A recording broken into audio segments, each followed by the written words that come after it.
বিজয় দিবস উপলক্ষে ভারতের প্রধানমন্ত্রী নরেন্দ্র মোদী তার ফেসবুক ভেরিফাইড পেজে একটা পোস্ট করেছে।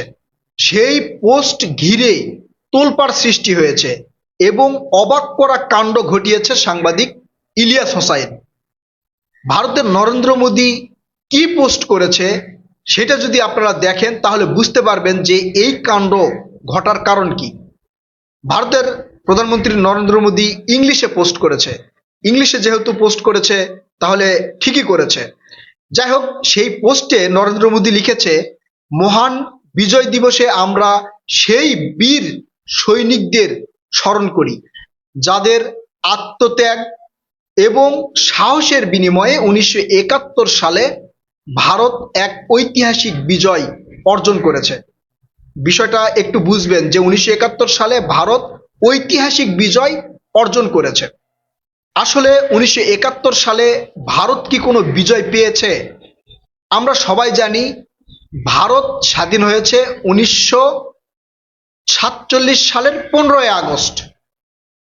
সেই সময় এই ব্রিটিশদের হাত থেকে ভারত তখন স্বাধীন হয় বা দেশ ভাগ হয়।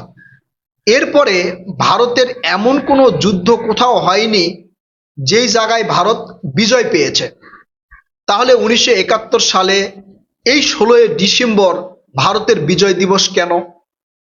আপনারা গুগলে সার্চ দিয়ে দেখবেন, বাংলাদেশে যখন মুক্তিযুদ্ধ হয় 1971 সালে, তখন দীর্ঘ 9 মাস যুদ্ধ হয়েছে। ভারতের সেনাবাহিনী প্রকাশ্যে বাংলাদেশের মুক্তিযুদ্ধদের সাথে কখন যোগ দিয়েছে আপনি জানেন?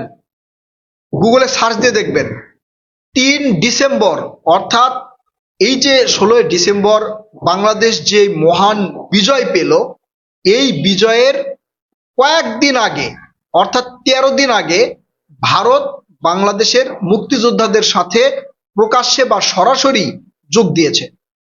অনেকেই বলেন যে ভারত আগে থেকেই গোপনে অস্ত্র দিয়ে বাংলাদেশকে সহযোগিতা করেছে, কিন্তু প্রকাশ্যে সহযোগিতায় যোগ দিয়েছে বা ঘোষণা দিয়েছে 3 ডিসেম্বর। তাহলে 9 মাস যুদ্ধ কিন্তু আমাদের বাংলাদেশের মুক্তিযোদ্ধারাই করেছে। ভারতের কোনো সৈনিক ওই সময় প্রকাশ্যে যুদ্ধ করেনি। সহযোগিতা করতে পারে ঠিক আছে, কিন্তু প্রকাশ্যে যুদ্ধ করে নাই। এখন এই নরেন্দ্র মোদী যে পোস্ট করেছে, এই পোস্ট তাহলে কেন করলো? প্রতি বছরেই কিন্তু করে।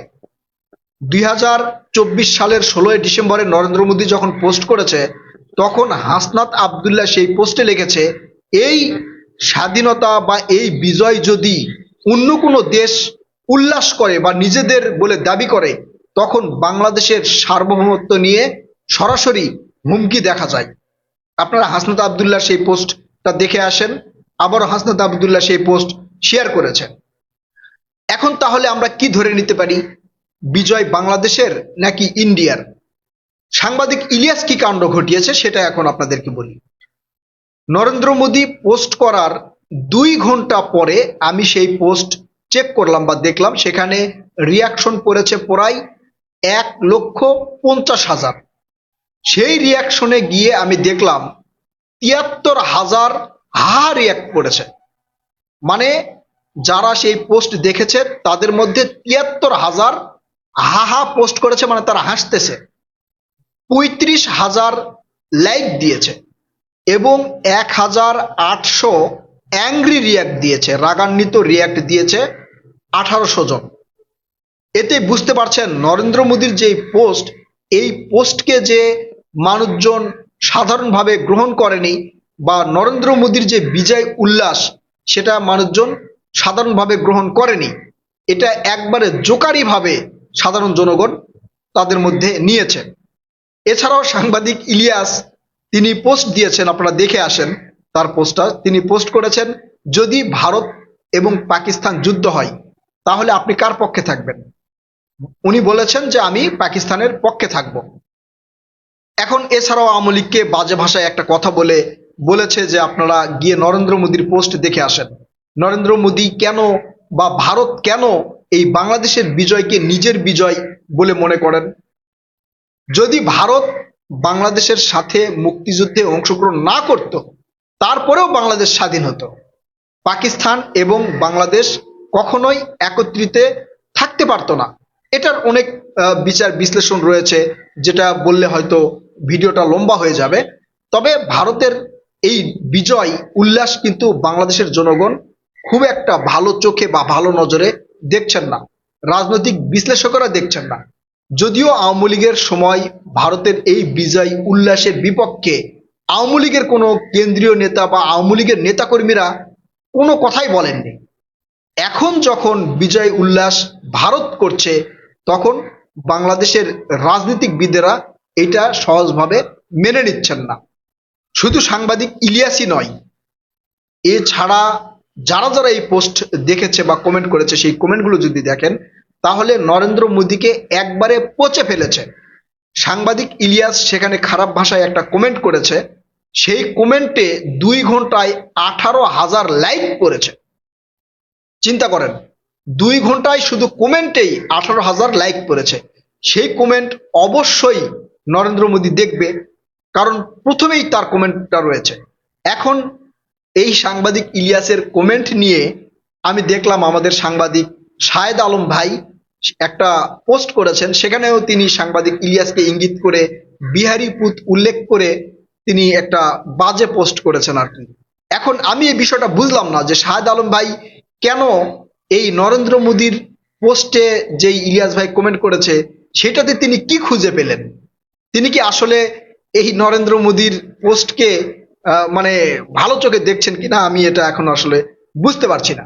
তবে সাংবাদিক ইলিয়াসের কাছে ভারতের নরেন্দ্র মোদীর এই পোস্ট যে পরাজিত হয়েছে, সেটা নিশ্চিন্তে বলা যেতে পারে। সাংবাদিক ইলিয়াস যখন সেই পোস্ট দেখেছে, দেখার পরে তিনি যখন পোস্ট করেছে, তার বিপরীতে পোস্ট করেছে, এরপরে হাজার হাজার বাংলাদেশিরা গিয়ে সেখানে হা রিয়াক্ট দিয়েছে। ইন্ডিয়ার বেশ কিছু লোকজনের কমেন্টও দেখলাম, তারাও কিন্তু সেই পোস্টের বিরোধিতা করছে। ভারত কেন বাংলাদেশের বিজয়কে নিজেদের বিজয় বলছেন? এখন ভারত হয়তো মনে করতে পারে যে বাংলাদেশের মানে সাথে যুক্ত হয়ে তাদের সৈনিকেরা মানে সাহসিকতা দেখিয়েছে, আন্তরিকতা দেখিয়েছে এবং তারা বিজয় নিয়ে আসতে পেরেছে, এই জন্য তাদের হয়তো মানে একটু প্রশংসা করে তিনি পোস্ট করেছেন। আসলে পোস্টটা যদি নরেন্দ্র মোদী এইভাবে না করে এইভাবে করত যে বাংলাদেশের স্বাধীনতায় ভারতের যে ভূমিকা ছিল, বাংলাদেশের মুক্তিযুদ্ধদের সাথে ভারতের সেনাবাহিনীর যৌথ যেই যুদ্ধ ছিল, সেই যুদ্ধে ভারতের সেনাবাহিনী এবং বাংলাদেশের মুক্তিযোদ্ধারা বিজয় অর্জন করেছে, তাহলে কখনোই কোনো সময় এই পোস্ট নিয়ে আলোচনা হতো না। তারা বলতে পারতো যে বিজয়ের ভাগিদার, এটা কিন্তু বলতে পারতো।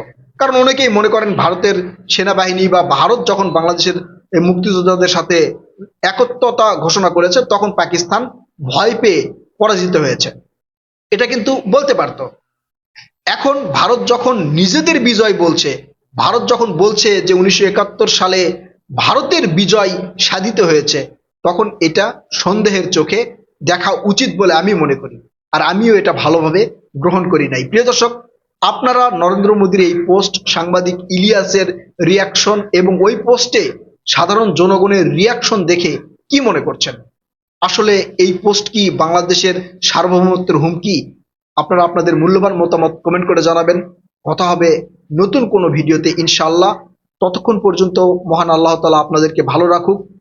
আল্লাহ হাফেজ।